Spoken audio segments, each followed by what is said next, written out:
It's time for a Big Blue Kickoff Live. Nobody can ever tell you that you couldn't do it, because you did. On Giants.com. You know what I saw? New York Giant pride. And the Giants mobile app. 17-14 is the final. One touchdown, we are world champions. Believe it, and it will happen. Part of the Giants Podcast Network. Let's go out there like a bunch of crazy dogs. Have some fun. Hello again, everybody, and welcome to today's edition of Big Blue Kickoff Live, presented by Cadillac, the official luxury vehicle of the New York Football Giants. Paul Dottino, Matt Citak with you, and in just a couple of moments, we will head out to Phoenix, Arizona, and check in with a senior writer of Giants.com, Dan Salomone, who was out at the NFL owners' meetings, which actually began yesterday. Today is Monday, in case you haven't looked at your calendar yet this morning. And we will find out what John Harbaugh had to say. I believe he had about a half hour or so to meet with the media during the annual NFL Coaches Breakfast that is always held at the league meetings. As always, we come to you from the Giants Podcast Studio, presented by Hackensack Meridian Health. Keep getting better. If you try to get hold of us, it'll be 201-939-4513. We'll get to phone calls after, of course, we talk to Dan and get the update from Phoenix. As well, you could always go to #GiantsChat. We do know that we are also available on the YouTube, New York Giants YouTube page, simulcasting there, as well as on the Giants mobile app. So you can always get us through any one of those vehicles as well. And if you're not watching us live, catch us on the archive, as well as the entire Giants Podcast Network and all of the Giants mobile app at your Apple Podcast Networks and all your favorite podcast networks. You can get us there later on in the archive. First up, Matt, good to see you again. It's been a big week for not only the opening of baseball season and March Madness, which was really mad yesterday when you consider UConn's come from behind victory. That was absolutely incredible.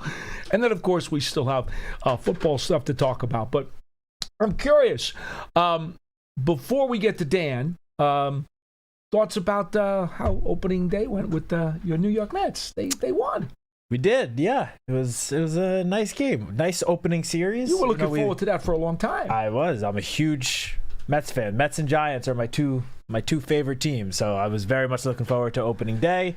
It's a good opening series. They came a little short yesterday in extra innings, but 2 out of 3 to open the season. I can't complain about that. See, now I gave you that rose, that bouquet of flowers to start things off, because I also can tell you that the Yankees are 3-0 and only allowed 1 run in their 3-game set against the San Francisco Giants. It's a good start to the Yankees good season start as for well. both. Good start for both.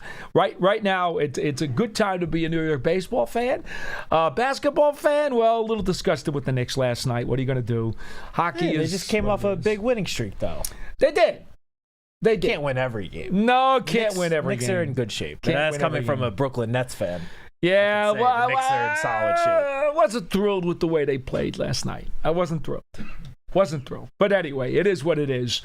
Johnny Mac, do we have Dan on the line already? Not yet? Okay, so Dan will be on the line with us momentarily. Well, Coach John Harbaugh did, as you mentioned, he spoke, and Dan will give us a full, in-depth recap of what happened. Right. But just to touch on one thing that I just wanted to ask you, were there any news items that came out? Because John Schmelk and I were taping a whole bunch of college prospect preview shows for the last hour and a half. So please, you're monitoring this. Yeah. So what's the highlight? I would say no, breaking news, which we didn't expect Coach to break any big news when he spoke to the media. But one thing that he did talk about, which now allows us to at least mention it, is he did mention that training camp will be in West Virginia. Oh, he decided to talk about it. It had been reported weeks ago. I'm sure someone asked him the reasoning behind it or whatever. I don't know. I was not there, obviously, but he did mention it. So now we can officially say it's really happening. That training camp will be in West Virginia. We'll both be there. Looking forward to it. It'll be obviously a different experience than the training camps, at least that I've been around for the last 7 years. Going down to West Virginia it's only going to be max of 2 weeks. It's not like the entire end of July into Labor Day weekend will be there, but it'll be probably about 2 weeks. And then he also mentioned that at some point after, I'm assuming after that period in West Virginia, that there will be 1 or 2 joint practices with other teams. He didn't specify who. How about that? I think it, I'm sure he obviously has probably a better idea of who it will be with, but we don't know the preseason schedule yet, and a lot of the time the joint practices are set up with whoever you're playing in the preseason. So you get a day or 2 of practice against that team before the preseason matchup, as we've seen many times in years past. That's, I guess, sort of the more newsy things to come out of it. He was asked about several other topics, current players, new free agent signings, at least one player that is still a free agent that there's been a lot of just overall buzz around, a certain wide receiver that used to play for the New York Giants. Of course, he was asked about him. He spoke about him. I'll let Dan go into more detail about all of that fun stuff if we can get him on the phone. Yeah, we're having a little technical issue here, but we're going to try to see if we can make our way through that. In the meantime, very interesting thought, though. So he gave the confirmation of the New York Post report which came out that said we going to West Virginia. He did not give the dates, though, right? No, but I would assume it's just the start of training camp. The 2 weeks leading up to the first preseason week. Here's why I bring that up, because I wonder if that would be relevant in terms of to who the dual practices might be with. Yeah, or the dual practice is going to be after the Giants come back to New Jersey. You know what I'm saying? That could be relevant, because if you're going to be down in one of the Carolinas, near the Carolinas, because it's right across the border, maybe the Panthers are a likely candidate. It's possible. I mean, the Giants also this coming season will have 2 road preseason games, since they have 9 home regular season games. So it could be before, those games in whatever cities they're in, because, for the same reason that the Giants are not having training camp here, it could be the same reason why they choose to try to have those joint practices elsewhere, not in, East Rutherford. We don't know. We haven't, in that regard, we genuinely don't know anything yet. Coach just mentioned today to the media that at least 1 for sure in terms of joint practices, and that there's a possibility for a second, and it would be 1 day apiece against 2 different teams. Now, one thing John and I had talked about on our last show last week, when someone had obviously brought up the whole training camp thing, just to make that very clear, that came to pass, or at least the discussions on what they were going to do, long before John Harbaugh was actually hired as the Giants head coach. So this long before. And I think that's important to note, too, because this was not something that he asked for, or that the Giants acquiesced and said, okay, we'll do this because you want it. No. This was something that was in the works long before, and it was because of the World Cup. Yes. Okay? And I think that's important for people to understand, because a lot of folks are thinking, well, Harbaugh wanted to move him down there. No, that's not what happened. No, this was done last year. When he was still very much the head coach of the Baltimore Ravens. Yes.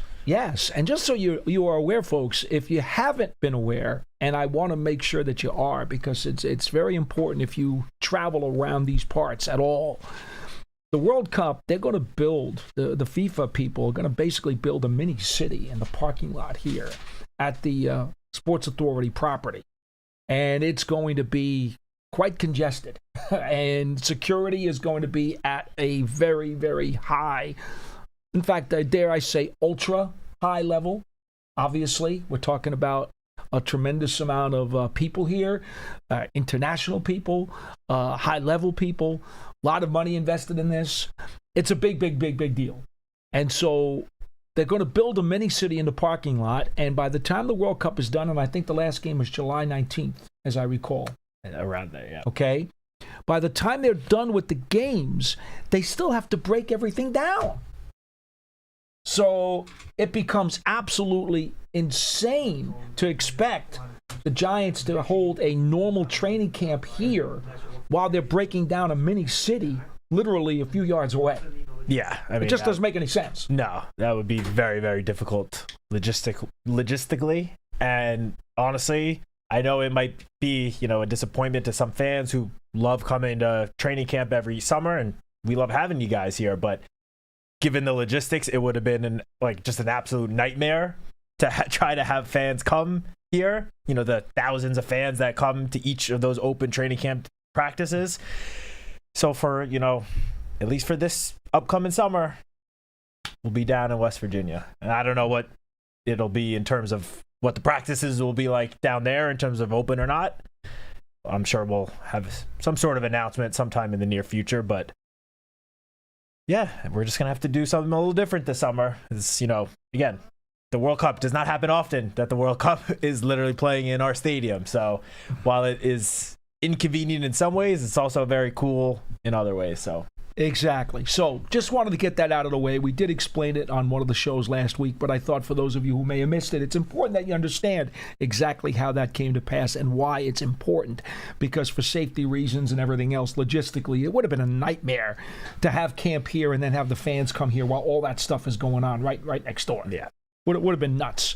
All right, we're going to still effort to get Dan Salomone on. However, we do have an issue with our phone lines right now.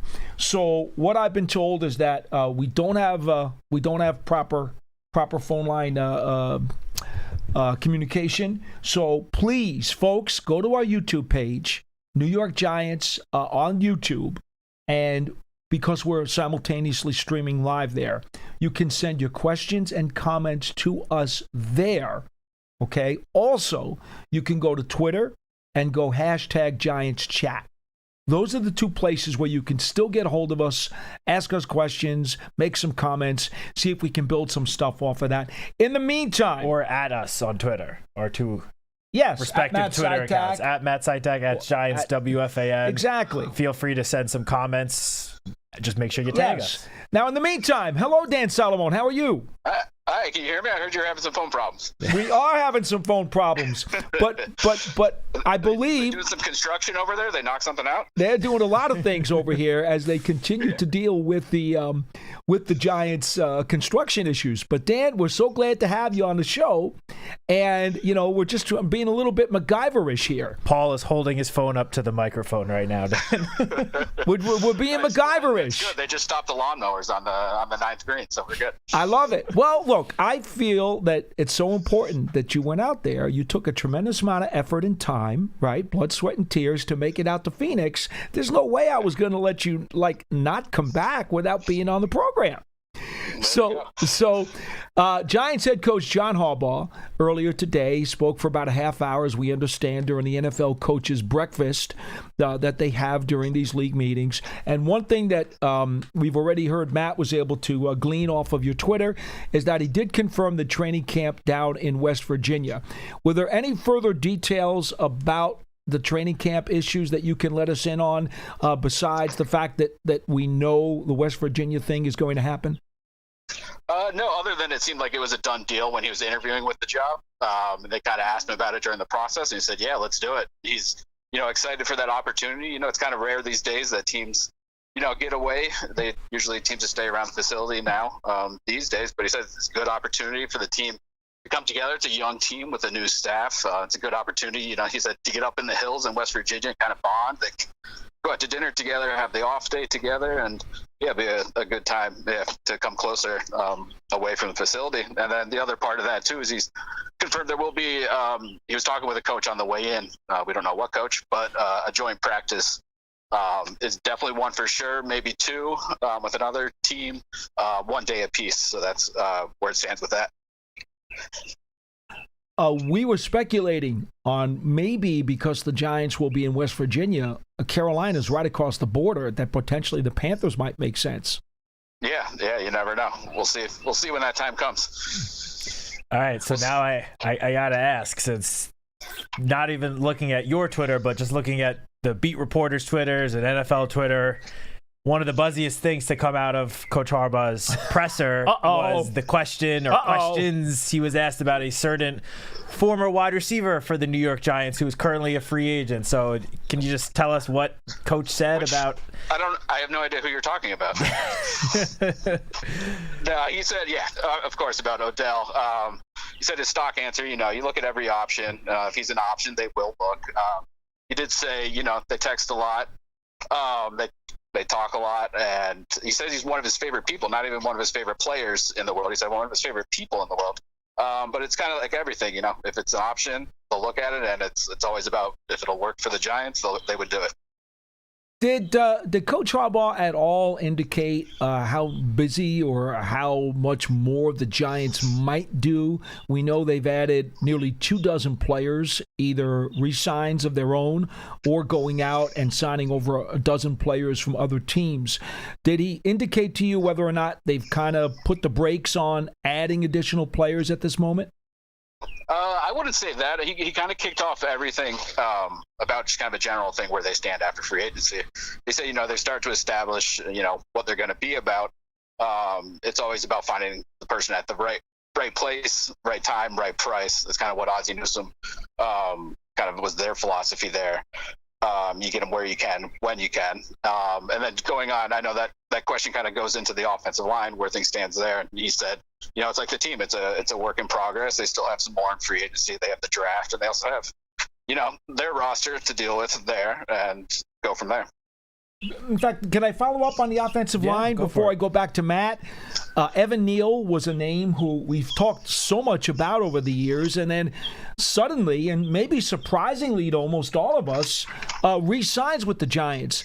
How much was asked about the plans for the current offensive lineman on the roster and on the depth chart, and specifically, did he address Evan Neal at all?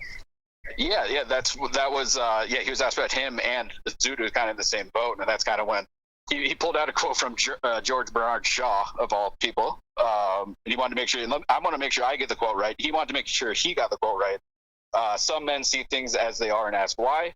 Others dream things that never were and ask why not. That's kind of Harbaugh's philosophy with them. He said, they're excited. He remembers them from the draft process. They haven't been able to break through yet. That's kind of where that quote from Shaw came in. And he said the interesting thing, which I thought was interesting, is they kind of laid out a vision to him and to the staff about where they are, what their dreams are, how they're getting there. And he said they all have big dreams, and if they're going to fulfill their big dreams, why not do it in their building? Wow. Well, that's it's very admirable for sure. He did not indicate whether or not Neal's going to try tackle, or did he perhaps say we're going to bring him in as a guard? No, nothing specific like that. I think it's more just a general get him in. They haven't even, he made the point, we haven't even, they haven't even gotten the whole team together for a workout yet. So I think they'll take that as that comes. And that was one of the things he said in his introductory press conference. I said, talking this time, is great, but he just can't wait to get the players at the building, and that starts soon. Yeah, so Coach obviously spoke for over half an hour, so I'm sure he, touched on several different new players in the building, but I just saw your tweet about one of them in particular. So what exactly did he have to say about Isaiah Likely and his potential role in the offense and how he might be leaned on? Yeah, he talked about how important it is to know a player, that you can kind of create a vision for him. He's seen him in every circumstance. You call him, he's a playmaking football player, and he's going to love kind of when it goes into, he said, coaches always have a fun way of looking at things and saying things. He said Jackson Dart will like him in his line of vision, which I thought was an interesting way to put it. He's got a big catch radius. He can make plays after that. And also he also complimented his perimeter blocking, which will show up in the run game. Was there anything said about Tremaine Edmonds, the Giants' new middle linebacker, who obviously was one of their higher profile signings? Not specifically. Isaiah Likely was really the most specific he got on a player, or was asked about a player. But that kind of goes into the, stopping the run. That's been a problem. He said we better fix it. He said he's kind of, his thing basically he's told the team, you can live with a T. Higgins or Jamar Chase winning a jump ball on the red line, but the thing you can't live with is when a team gets 4 or 5 yards. He says that's a disaster, that you can't breathe, you can't play that way. So you have to play on your terms by stopping the run. Obviously, that's where that signing comes in. And sticking with the run, but to the other side of the ball, I just saw that he was asked about at least one prospect in this upcoming draft. Yeah. So, and he happens to be a elite running back. So I guess just what did he have to say about Jeremiah Love? Well, first of all, you kind of said, he understands the business side to things of, positional value and all that stuff. But, his business is football. This is a football team. It's a football business. And they're trying to make fans happy and, by winning games. But he said, I think the question was posed, would you agree basically that he's a very good prospect? And Harbaugh said, very, very. And you can probably add a couple varies on top of that. Go ahead. Oops, sorry. That's all right. Go ahead, Dan. No. And speaking of the run game, and he was also asked about, is this kind of a return of bully ball, kind of with the, obviously with Ricard signing and all that. He said, that's great, but you can't live in just that world alone. So they want to be multiple. They want to have a lot of different elements to the offense.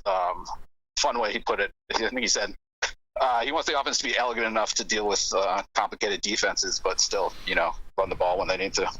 All right, so I think the other thing that I got to ask you about, and we understand that sometimes there are very rosy pictures painted about all prospects because, after all, some of it's a smokescreen, some of it is just you just want to be nice about and professional about the guy.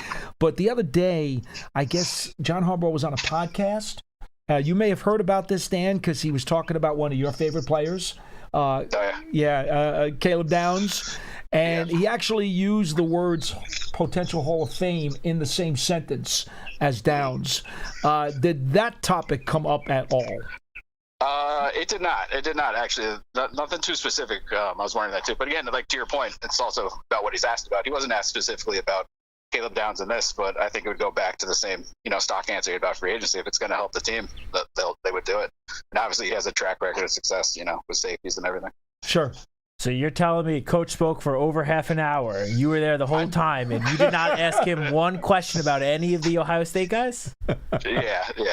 I was wearing my Ohio State shirt underneath my. Now he's from Ohio. I know he's got the Michigan ties, but no doubt he knows Ohio players. Yeah. No doubt. All right, is there anything that we may have missed or that went under the radar with Coach Harbaugh today? And then I would also ask, now, what does the rest of this schedule look like? Because I believe Joe Shane is supposed to talk tomorrow or this afternoon. He's going to talk in a couple hours, so pretty shortly here. But yeah, no, I think he had some good lines on Dart. He kind of says he does so much. He can live in a bunch of different worlds. Was his quote. He wants I think we talked about it a little bit before. He wants the offense to be high powered, but there's so many different elements to the offenses that he's run before, and he likes that Jackson, he can play in all those different worlds, power, drop back, RPO, run everything. And he had the quote, "I'm not sure what he can't do." So that's a good sign there. And then maybe the last thing, he just talked about, kind of the New York experience, being the coach of the Giants. He said he got to meet Spike Lee when he was at the Knicks game. He said that was awesome. And he also went out to Keen's Steakhouse. I'm not sure if that was the same night, but I'm sure Citak has been there. He goes to every restaurant in the Keen's city. is very good. Not gonna lie. You probably saw him there. All right, Dan Salomone, thank you so much for your time today. We're going to let you relax for a couple hours and then gear up for the Joe Shane interview. And I guess we'll talk to you tomorrow morning or tomorrow during the show and find out more about what Joe said. Sounds good. No relaxing. I got to write up everything I just told you. I hope you're going to do it outside at least. Enjoy the sun. Did they give you a transcript at least? No, not yet. Oh, come on. The league's got to get on the stick. I know. The sun does feel good, though. Did I hear it was 90 degrees, Dan? Is that true? Yeah, and it was even like 15 degrees hotter last week, I guess. This is cold, I guess, 90 degrees. Wow. Yeah. All right. This whole winter felt like a fever dream. It was just snow, and then we emerged with John Harbaugh as head coach, which still is kind of unbelievable until you see him in a Giants polo sitting there. Well, we appreciate you checking in with us and working through these technical difficulties. Thank you, Dan. Thanks, Dan. All good. Thanks, guys. Dan Salomone, senior writer for Giants.com, chatting with us here on Big Blue Kickoff Live, giving us the update on John Harbaugh's coaches breakfast out at the NFL league meetings. And oh, by the way, it has been reported by several outlets, and I don't want to let this conversation go without mentioning John Mara, who is battling cancer, did attend the NFL meetings. He is out there in Phoenix, and that is just absolutely wonderful news as he continues his very brave and very, very difficult fight with a nasty health issue. And we're just so glad, to see him out there, because he did not travel with the team during the season. No. Medically, it was not advisable. And so that to me is a tremendous headline that just overwhelms everything else. So I did not want to let that go unnoticed, although obviously John is not making himself available to the media while he is out there. But just the fact that he's there is obviously awesome to see. Totally awesome. Now, what I will do is suggest that we talk about maybe some of the NFL rule proposals. We got a lot of comments. Let's go for the comments. We're going to go through those. We're going to go through those first, but I just want to say, if you have any thoughts, too, about the NFL rules proposals, which are going to be voted on during the course of the week at the league meetings, that would be a great topic as well that we can discuss, because I'm sure we will both have some opinions and may even disagree on a few of these. We typically do disagree. So we'll see. Maybe we do. Maybe we don't. I don't know. But that's also an open book as well as we try to navigate through the chapters of today's program. In the meantime, hashtag Giants Chat on Twitter or to the Giants YouTube page. So, my man, go at it. All right, well, real quick, first, 11 Imani asked what time is the Joe Shane interview and will we be able to see it? I believe he's speaking at 12:30 local time, which would be 3:30 this afternoon here, Eastern time. That one you will not be able to see, though. I don't know if any of these are really being recorded or anything. I mean, maybe like an NFL Network. I don't think the Giants are filming that. But Dan will write up anything important that Joe says, and you'll be able to find an article on Giants.com, as I'm sure all of the beats will be writing about anything he says of note as well. I'm not even sure how many of the writers from the press room made it out to Phoenix. A few of them did. I don't know how many of them. And in terms of TV coverage, the NFL Network doesn't typically cover the league meetings like they do at the Combine, where you'll see a lot of podium stuff. Yeah. The NFL Network will do a lot of podium stuff at the Combine. Yeah, and you'll get to see a lot of the coaches. Yeah, I mean, Coach, he didn't even speak at a podium. He was set at a table. That's why it's like what's it called? The breakfast? That's what they call it. Whatever. The coach's breakfast. Coach's breakfast. Yeah. He was literally sitting at a table and just surrounded by the beats. It wasn't like a big podium set up like your normal, typical press conferences. So. Yeah, a little more casual. And that's the way it's been for years. And so typically, there'll be somebody out there, whether it's a local station or it'll be perhaps ESPN or NFL Network. They'll usually take some video, and you'll see some clips that'll come out over the course of the day. But I've never known anybody to be able to actually take a whole coach's presser and make it available. I've never known that. Yeah, I mean, I know that's something that at least us at the Giants, we have not really done in the past. I've obviously been helping run the website for 7 years now. I can't remember putting up a video of the GM or coach speaking at these league meetings, but I don't ever remember seeing that. But typically if I receive it, and then it goes up on Giants.com. Yeah. So we'll see if we get a video later today. So Dan Salomone, who is, again, our senior managing editor at Giants.com, he is out there. I'm sure he will continue tweeting as often as possible during Joe Shane's presser. So that would be one way to try to follow. And then, of course, again, we'll recap with Dan tomorrow during the program. 12:30 p.m. Eastern Time live. And, if you guys have some things you want to ask, fire them off to us, and we'll try to see if we can get a little bit more from Dan. Yeah. All right. Back to the comments. CGC Torag says Reese or trade down at 5, and that's Orville Reese from Ohio State. Why? Because he's the only legit top 5 talent in this entire draft class. And yes, that includes Mendoza.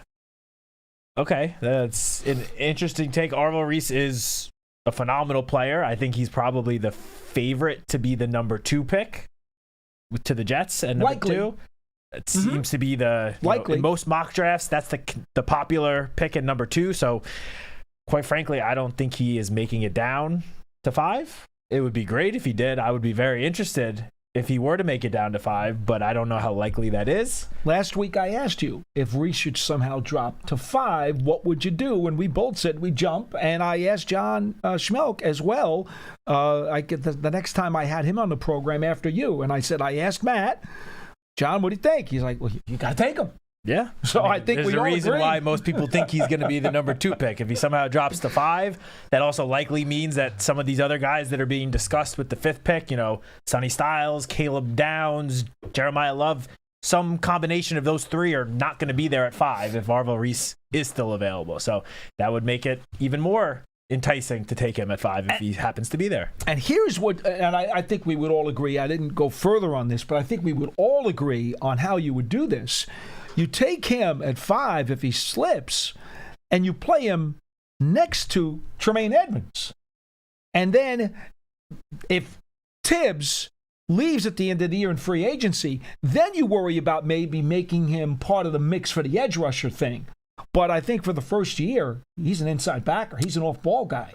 Probably. I mean, if that were the case, especially because Micah McFadden is now also back, you have the luxury of potentially being able to move him around.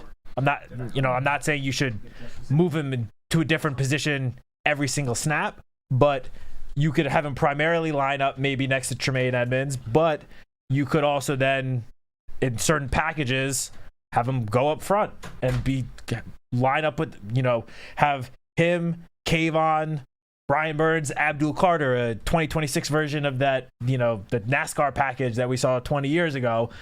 It opens up a lot of possibilities of what you could potentially do. No doubt. We were just told that the phones are now working again. So you can dial us up. Please call us up. We'll continue just quickly going through these rest of the comments since you guys took the time to put them out there. But the phones are back. If you want to call and chat with us, please give us a call. 201-939-4513. In the meantime, let's go through the list. All right. Okay. The next about 5 comments here are all about the same topic. Odell Beckham Jr. So JCNY718, 11 Amani, TT Tom 13, Mandalorian 9. Everyone is talking about Odell, and from the comments, it's it says enough with the OBJ. It's talking about it's more nostalgia than anything. That is where I'm gonna have to say I disagree. If the Giants were to bring Odell Beckham Jr. back, it would not be purely for nostalgic reasons. That is not how you run a football team. If they bring him back, it would be because John Harbaugh, Joe Schoen, the coaching staff, the front office think he's got some gas left in the tank. So if it happens, that is the reasoning. It's not just because of what he did for this franchise over a decade ago. We'll see if anything actually happens. It's just talk right now. There are several interesting veteran free agents at the wide receiver position that are still available, that are not Odell Beckham Jr., that actually, played and had some success last year. I mean, Jawan Jennings is still a free agent. Deebo Samuel is still a free agent. Stephon Diggs is still a free agent. Keenan Allen is still a free agent.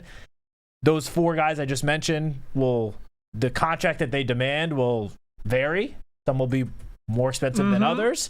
All 4 of them would cost more than whatever. If Odell does sign, it will likely be for the minimum. So all 4 of those guys, I would have to guess, would probably get more, at least if you're adding in incentives and stuff. But yeah, there are still numerous interesting options at the wide receiver position. It's not just Odell, even though he seems to be the one that most people want to talk about for whatever reason. Well, yeah. I think ultimately the Giants, unless they do some more contract machinations, don't have a lot of cap room left, which certainly to some degree, and again, we always know it's fluid, but to some degree it would limit the kind of guy at the moment they would be interested in. Yes, for sure. But as you mentioned, that the cap situation always is very fluid. There could still be more players that are currently on the roster that could get released. There are contracts that could be restructured. So there certainly are ways to create more cap space. So just because the number is, potentially low right now doesn't mean a lot more money can't be opened up pretty easily if the Giants choose to. If there's a move to be made that the Giants think that will greatly improve the team, that is within reason and within their budget, trust me, some sort of move will be made to free up some cap space in order to make that move possible. Just remember, too, Odell Beckham Jr. Has been out of football for a year. Yep. Okay. So any team that's even thinking about entertaining a deal with him, they're going to want to put him through a workout and a physical For sure. and figure out, okay, is it even worth him as a player having that conversation? I don't think anybody knows right now. And to this point, by the way, I haven't seen any indication anywhere that he's actually had any visits with anybody in quite a long time. No, I mean, I could be wrong, but I feel like if he did have an official visit, that would have to be... probably would know about it, that wouldn't would we? have to be submitted and be part of the league transaction wire if that were to happen. Everything's been silent, right? You haven't heard a I mean, word. if that were to have happened, it would have been very much reported and discussed throughout all the NFL talking heads or in the media and stuff, and I have not seen anything about that. Right now, it's just all buzz and speculation. That's not to say it can't happen. It's obviously only March 30th, and there's still several months to go before training camp even begins, but right now, I would say it seems to be more just, fans or media members talking in order to stir up a conversation versus actual genuine NFL interest. I concur. All right.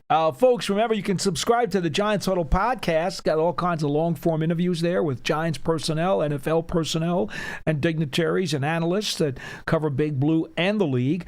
Just go to giants.com/podcasts or your favorite podcast platform. Don't forget, if you're on Apple Podcasts, leave a 5-star positive review.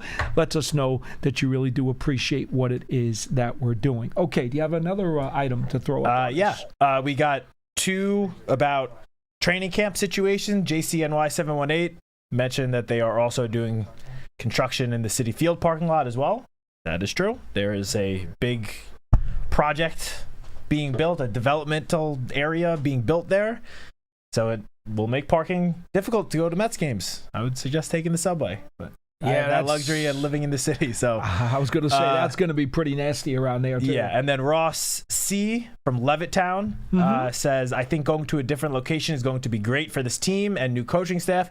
It will do the guys good to get away for 2 weeks and bond. Yeah, I mean, I completely agree. We see teams kind of discuss that all the time. When you get into the regular season and the closeness and the tight-knit group that's evident to the media within the locker room, guys will then go back and say, a big reason for that was because we spent a week or 2 weeks during training camp off campus, basically, getting to know each other and really bonding. And especially this year with so many new players on the roster, so many new contributors, an entirely new coaching staff.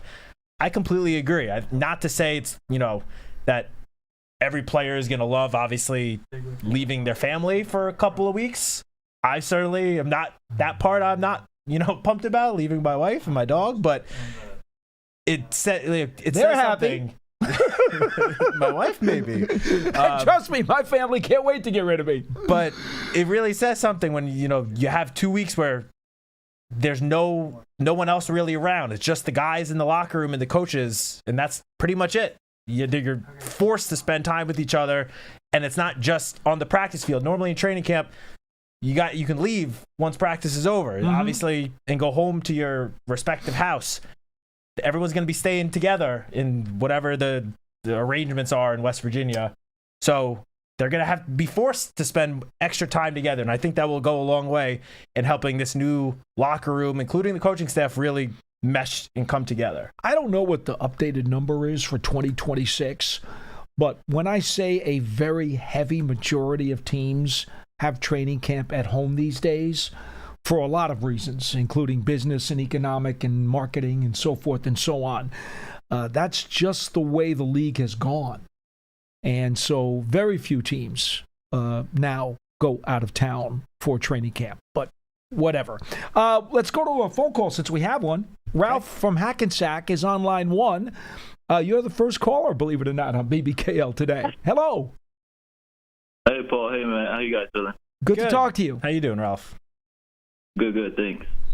I just wanted to bring up the tight ends, what you guys thought about I haven't watched Baltimore Ravens too much, so I wanted to ask you guys, do they usually use 2 tight end sets, and what do you guys see them doing with Isaiah Likely and Theo Johnson? 2 and sometimes 3. They love heavy tight end packages in Baltimore. Yeah, especially since Isaiah Likely was drafted, which was 4 years ago. He's had 4 seasons in the NFL. The Ravens used both Likely and Mark Andrews on the field quite often. I mean, we obviously don't know 100% what the 2026 New York Giants are going to do, but based on what John Harbaugh ran a lot in Baltimore the last 18 years, I think it's safe to say that there will be a lot more 2 tight end sets being run this season than we've probably grown accustomed to seeing. Oh, Giants have been one of the more heavy usage of 2 tight ends in the league. For sure, but there'll be more. It's going to be more, and it wouldn't surprise me if it's a decent amount more. Like if you told me at the end of the season that the Giants ended up running 2 tight end sets 50% of the time, even more, I would say that does not surprise me in the slightest bit. Yeah. So they are going to use, and the thing with both Isaiah Likely and Theo Johnson is they are both capable of, lining up in line at the end of the line of scrimmage next to the tackles. You could also split them out wide and have them basically serve as like a big slot receiver. Both guys have that versatility, and I think we're going to see a lot of those 2 varying from, lining up on the line to out wide, switching it up, keeping the defenses on their toes as much as possible. Okay.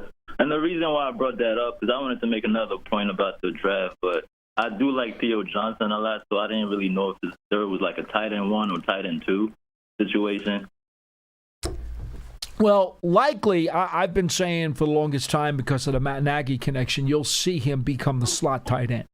That's just what he's going to be. He'll be more of the slot tight end, and Theo will do other stuff, whether he's in line or as an H-back.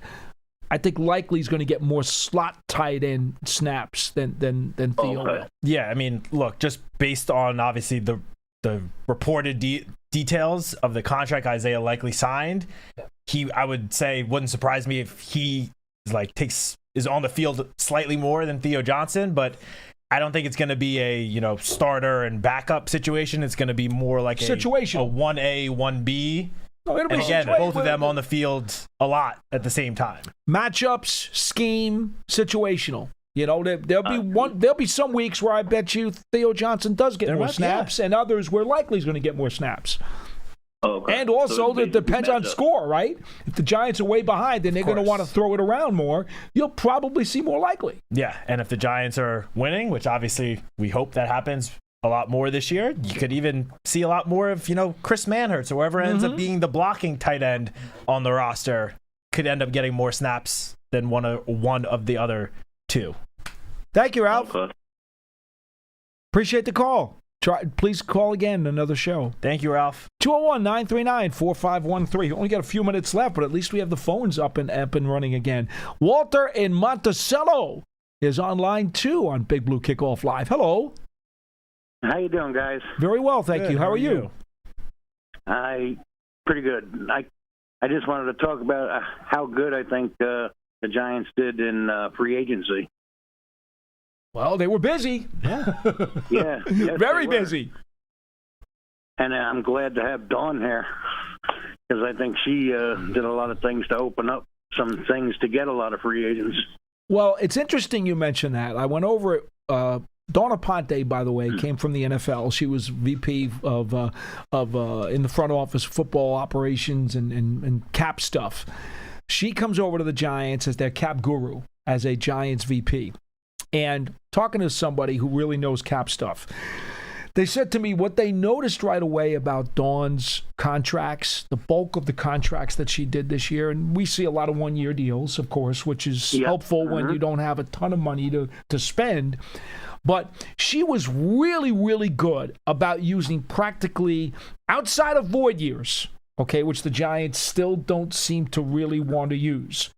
She used practically every other little bit of a nook and cranny and curve and trigger that you could come up with in terms of contracts to save the Giants as much cap room as they possibly could and squeeze these sardines into the can. And for example, I'll give you one. a number of the Giants' deals are reportedly based on, the fact that agents love to talk to the media and the media loves to post this stuff on Twitter. So we don't have official confirmation on this.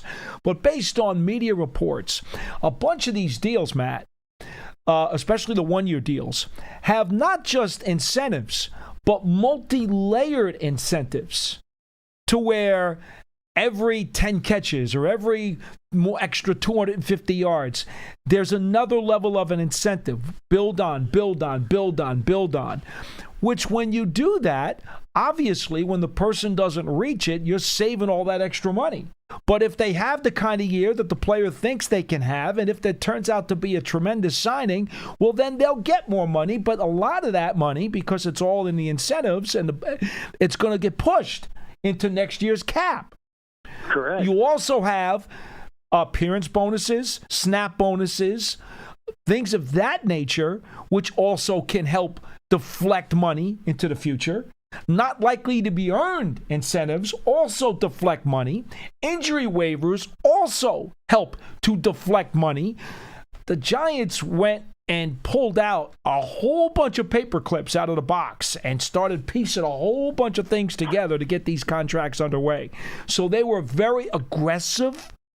Aggressive is the word that I'm going to use in terms of finding ways to scrunch that cap as best as they possibly could. And, more so than in recent years. Yeah, I mean, when we've been just talking about Dawn, when she is, came up in conversation on the show, we've mentioned that she obviously is coming from the league where she's worked pretty much the last decade. But prior to that, she worked over 2 decades for various teams around the NFL. She was with the Jets for 12 seasons, where she worked with Bill Belichick and Bill Parcells. She went to the league for a few years, then went to the Cleveland Browns as vice president of football and administration, where she handled a lot of the contract negotiations. She then went to the Dolphins for 7 seasons, where she worked with now the GM of the Giants, Joe Schoen, Dennis Hickey, who's part of the front office, before going to the league. So she has So was Bill Parcells. Yeah, Bill Parcells as well. So she has a ton of experience on the team side. I just wanted to point that out, because I know every time we bring her up, we just talk about, she's coming from the league where she was chief administrator of football operations for the last decade. But she worked over 2 decades prior to that for various NFL front offices. That's in very, very high up positions. So she is obviously very, very qualified, and clearly, as we've seen just from the last month of contract negotiations, clearly she knows what she's doing. Oh, I think brilliant is probably a good word. Job. Yeah. I agree. So I'm excited about this because they filled a lot of holes, I do believe. Well, that's the idea, right? Free agency, not hungry.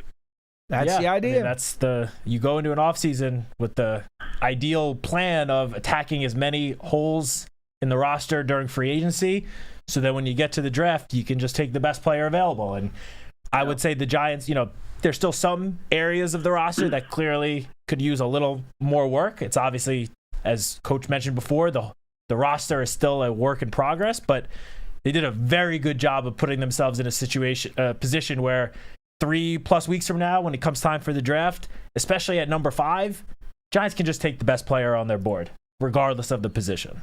Yes, I think they did so far so good.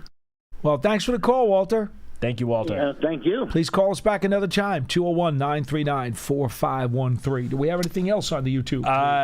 Just 11 Amani. Dawn was a huge addition to this team. No doubt. Clearly agree. And 11 Amani also asking, any ideas as to why void years are being avoided with this team? I mean, there's a strong feeling that, void years, when that you break out the credit card and you push those painful cap hits 2-3 years down the road, 4 years down the road, when you do that, the common sense says you better believe that you're really close this year. Because much like what the Rams did when they did it and they won a Super Bowl, the Eagles did it, they won a Super Bowl. If you do that and then don't win, and when I say win, I'm talking about The big one. Yep. Okay, I'm not talking about finishing with 10 victories and going 2 rounds in the playoffs. No. When I say win, you got to get the Lombardi. If you get the Lombardi, you could make the case that anything is worth getting the Lombardi. Whatever 100%. price you pay, right? 100%. Yep.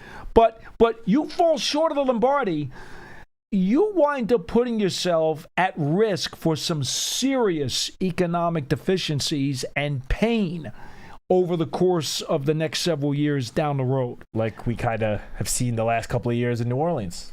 No doubt. They did that for a decade. They just kept adding void years, kicking cap hits down the road, and they did not win a Lombardi. No, they did not. They had some good teams, but they did not end up winning a Super Bowl, and it led to them having the last, 2 years going into the offseason with the goal of just getting below the salary cap because they were so far above it the last couple of seasons. And now it was a huge news. I think it was earlier this month or last month. For the first time in however long, they finally were able to get below the salary cap. Yep. And it was a big deal. And obviously, again, they didn't win it all. So it's hard to say that it was worth adding those void years and kicking the cap hits down the road for them when they didn't end up achieving the ultimate goal. And if you're the Giants, and right now you're John Harbaugh, and optimistically you're saying, I'd want to be in that playoff conversation, and why can't we be potentially a playoff team? Well, that's one thing. But he's not going around saying to people, we're Super Bowl contenders. He's not doing that. No. And so I think it's fair to say, and I don't want to speak for the people upstairs in the front office, but I think it's fair to say that when you see the way they've operated with these contracts and avoided 4 years as they have for the last several, they're telling you the same thing. They're not necessarily expecting and willing to roll the dice and say, well, we're going to add a bunch of void years on these deals because we think we got a shot to win it all in 2026. I think they're telling you that they're not thinking that way. Yeah, I mean, look, as you mentioned earlier, the teams that typically go heavy on adding those void years in order to decrease salary cap hits for the upcoming season are teams that are considered Super Bowl contenders. I think the Giants are going to be a lot better this year than they were the last couple of seasons. I think they are very much heading in the right direction. But I think you'd be hard-pressed to find anyone that would consider them, a heavy Super Bowl contender or favorite for the 2026 season. Obviously, I hope this time next year, I hope it is a very different conversation. But that'd be great. That will take, a big step to be made this year. And again, all it takes is one really good season and having your young players that are on a rookie deal still developing and taking the next step. And that could then change the equation and make your thinking a little bit different the following year. But right now, coming off the last couple of years that the Giants have had, wouldn't really make sense to be having several or even any contracts really that are heavy on those void years. If you're Len from Maryland, you've been saying 2027 now for months. so maybe Len will tell you when it's time to put void years on deals, but it's not that time quite yet. The Giants aren't that close yet. Go ahead. Okay, we got Jan Bogaki, 6134. The best thing we did in free agency was bring players with experience from a functioning system onto the team. They are going to bring that confidence into the culture. It's something we didn't do for years. But yeah, clearly some of the players that were brought in targeted pretty early on in free agency, players that have experience with either John Harbaugh or other members of the coaching staff. And yeah, I think some of them were clearly brought in to help, set a new culture. Slew of guys with postseason experience too. Yeah. If you go take a look at it. Bunch of guys have been to the playoffs before. For sure. Jan also commented a little earlier, in all caps, bring in a guard. We've talked about that. Yeah, and even Coach mentioned this morning, the offensive line is still a work in progress. I mean, right now there is no logical player on the roster that you can say, pencil him in or write him in pen as the starting right guard. So I think whether it's free agency or the draft, I think it's still very possible that another player or two added in, the interior part of the line. Absolutely. And we've been talking about that for a while, so that shouldn't be a surprise. Yep. And on a similar topic, 11 Amani commented for Azudu, I really hope they let him practice at guard. So much of his time as a Giant was wasted at tackle. Well, it seems clear that Coach Harbaugh is going to put him wherever they think he has the highest potential, whether that's inside or outside. We do not know yet. I'm sure Coach will address that pretty soon. Whenever the team comes back for the offseason workout program this coming month, I'm sure he will be asked about. You know what's interesting about both Ezeudu and Neal? Neal, they talk about, you don't find too many men on the planet who have that size, that build, that length, that frame, et cetera, et cetera. Well, with Ezeudu, you don't find too many men on the planet who have that particular body size and have that kind of athleticism.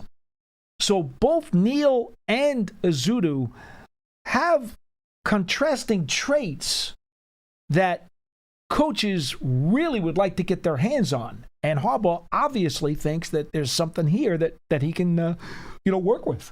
Yeah, I agree. They wouldn't have been brought back if that was not the case. Clearly. All right, last couple of comments here. Mandalorian 9 asked, who do you take if both Arvell Reese and Sonny Styles are both sitting there at 5? You want to go first? I suppose I would probably take Arvell Reese because of the positional flexibility. I agree. I think Arvell Reese, from just a pure talent perspective, I would have him in my personal rankings a little bit higher than Sonny Styles. I think position fit-wise, it's easier to see Sonny Styles, just plug him in as your middle linebacker next to Tremaine Edmonds and run with that for the next few years. But as Coach mentioned today, the Giants are in the business of just adding the best football players possible. So correct. In terms of those two, if it came down to it, I would lean a little bit towards Arvell Reese. You can't go wrong, though. No, if that were the situation the Giants were in, I would be over the moon excited. And by the way, I don't see any way, in all honesty, how that could happen. Me neither. Both of those guys, two outstanding linebacker prospects being available at 5, I don't see it. Then, all right, Mendoza 1. I guess Jeremiah Love would likely have to be one of the top. He would have to be. Picks 2, 3, 4. Downs would have to be one of them, too. Probably Downs, or, if a team falls in love with David Bailey and or Ruben Bain, although I think Ruben Bain is most likely will be a little bit lower in the top 10, but I guess David Bailey, Caleb Downs, and Jeremiah Love, but you're then talking about a safety and a running back both going in the first 4 picks. Yeah. If you want to have the whole conversation about position value, that's thrown out the window there. Okay, final 3. Lucas Life Lessons says, trade down with Miami for the 11th and 30th pick is my favorite option. That way we may be able to get Vega and Chase Bisontes. Round 2, Christian Miller. That would be the holy grail of events. I would say in an ideal world, yeah, that would be hard to argue. But, and John and I have talked about this on the show before, I don't think Miami is trading up from 11 to 5. No. I think if Miami were to do any sort of trade, it would maybe be moving up in the second round because they now have, I think, 4 third-round picks, 3 or 4 third-round picks. So trading one of those picks to move up from, I think they're at 45, around there, 45 to 37 for one of those third-round picks, I think would be a lot more likely. If that situation came where they offered us the 11th pick and the 30th pick, for me, that's a no-brainer. Move down 6 slots. You miss out on that first tier of guys, but they're not giving you that. Yeah, then that picks 11, 30, and 37. But I agree. I would be very surprised if they offered that sort of trade package. And in reality, also, if you're the Giants, you don't want to get too cute here. You really don't. No. If one of those really top guys who you honestly believe in so strongly is there at 5, you just take the guy. Yeah. Close the book and don't get fancy. No. All right, final 2. 11 Amani. Question for Paul. If hypothetically Reese was there at 5, but 3 teams came to us with trade offers that included several mouth-watering picks, would you consider it? I say it all the time. It's got to be a Godfather offer, which means one you cannot refuse. So it's got to be mega. It's got to be clearly a ripoff, is what it comes down to for me. I would have to be absolutely positively, by everybody's opinion, ripping that team off. They would have to be dramatically overpaying for me to drop out of that spot. It's just that simple. Yeah, I would say I pretty much agree with you. The only way I would slightly consider it, even if it's not the Godfather offer, would be if, we were only moving down to like the Commanders at 7. You're talking about moving down 2 picks where you're still most likely going to get one of those guys that you're considering at 5 anyway, and you can add a day 2 pick, I would consider that. It doesn't have to be, some over the moon type of offer, but it would it would have to be a trade in that 7, 8, maybe 9, but even 9, you're a good chance you're missing out on all these guys that we're discussing seriously at number 5. But I would have to still be in the top 10 unless it's that Godfather offer. All right, folks. That'll do it, right? We're done?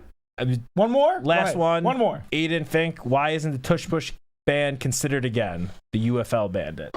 You want to take this one? Because the UFL has common sense. I waited till the very end when we did not have much time to bring this one up because I know we could probably have another very long conversation about this one like we did last year. Well, I think we both feel very strongly on each side of the fence, and the truth is there's no right or wrong answer. It's simply you have to agree to disagree on this. Some people like vanilla, some people like chocolate, and that's just the way it is. I will say, just to answer the wording of Aiden's question, why isn't being banned? Because the Eagles were not as successful with it in 2025. So all of a sudden, the urgency to ban it from other teams across the league didn't seem so urgent anymore, in my opinion, is why it is not really being discussed right now. I think many people would agree with that. That perception is probably very close, or if not, the reality. Yeah. Which is a shame, because I think the people who stand against the play, like myself, believe the play should be banned, and I don't care which team had success with it. Honestly, for me, I know it's hard for people to believe. They think that it was an Eagles thing for me. It was never an Eagles-based thing for me. I don't think the play should be allowed, period. And that's fair. I mean, I remember you and I got in a big argument about this last year. But trust me, though, it's not Eagles-based for me. It never was. I believe you. But again, I agree with you. The Bills used it the second most. I agree with you. That can't be the reasoning behind banning it, just whether or not one team is particularly good at it. That'll do it, folks, for this edition of Big Blue Kickoff Live. As always, join us at 12:30 p.m. Eastern Time for a 1-hour live edition of the show, 201-939-4513. It is presented, as always, by Cadillac, the official luxury vehicle of the New York Football Giants, and we have come to you from the Giants Podcast Studio, presented by Hackensack Meridian Health. Keep getting better. From Citak, I'm Paul Dottino. So long, everybody.